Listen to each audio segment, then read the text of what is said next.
I just saw Venom 2 and I think this film might become a cult classic in some years.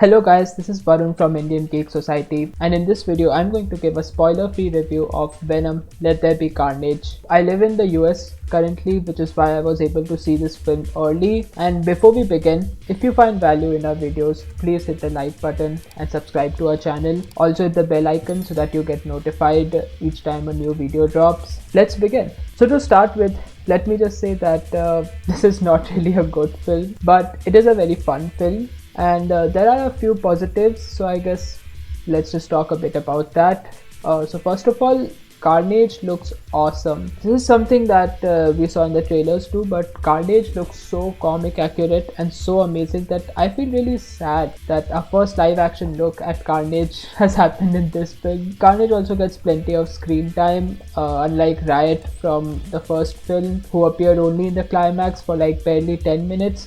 So this is a big step up from the first film. All the three main villains, which is Cletus Kasady, Carnage and Shriek, they do have some backstory this time. It is very paper thin and also very convenient, but again a small step up from the previous film. And I think another positive is that there is at least some sort of character arc or some sort of development for Eddie Brock and Venom this time.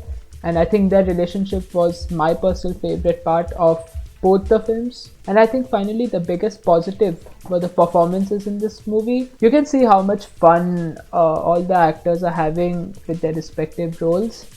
Be it Tom Hardy or Woody Harrelson or rest of the supporting cast, you can see it on their faces. They're having a lot of fun with their respective roles. They probably know that the story is very stupid, the dialogues are absolute shit, but you know, they're having fun and they're enjoying themselves, and that translates to the big screen. I think that plays a big part in making the film enjoyable. Also, the action is a lot more and also way better than the first one. The best moments of the actions were already revealed in the trailers, so there is not really any surprises, but it still looks okay on the big screen. Honestly, I feel like superhero movies should now move on from the CGI fights at night thing that has been going on. I think it has went on for too long and it should probably be stopped. But it was decent, I would say, in this film. The climax fight was decent. Also, the film is very funny and it has some good moments here and there. In a lot of the time I was wondering if I'm supposed to laugh with the film or am I laughing at the film, and that happens a lot. Like, I don't know if okay, this thing was really intended to be funny, or am I just laughing at it because it is like what is going on the big screen. Like, that is what I'm thinking in my mind. And I feel like this aspect plays a lot of role into why I believe this film will become a cult classic in some years. The film has this sense of campiness. At many moments it feels so campy that I got reminded of the 1966 Adam West Batman movie, not in a good way.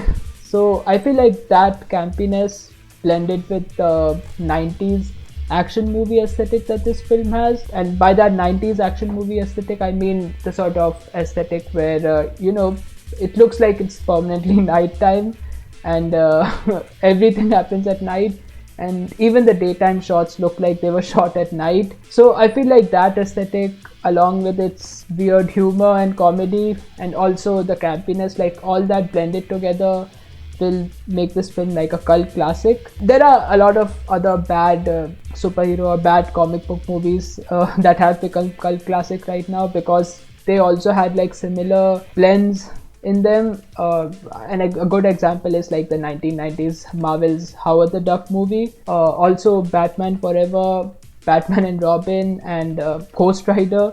I think all these films were somewhat tonally similar to both Venom 1 and 2. And I think now there are a lot of negatives in the film, and I can go on and on talking about them, but I won't really talk much about them right now because we will be going into the spoiler territory, and this is a non-spoiler review. And yes, I know a lot of you are wondering why I haven't talked about that seen yet, you know which one I'm talking about. Let's wait for more people to watch this film before we talk in detail about that scene. But other than that, this was my non-spoiler review for Venom Let There Be Carnage. Let me know in the comments if you will be watching this film in the theaters or not. If you enjoyed this video, then please hit the like button and please subscribe to us if you want more such videos in the future. Also hit the bell icon so you get notified whenever our new videos drop. And that is it for now. See you soon.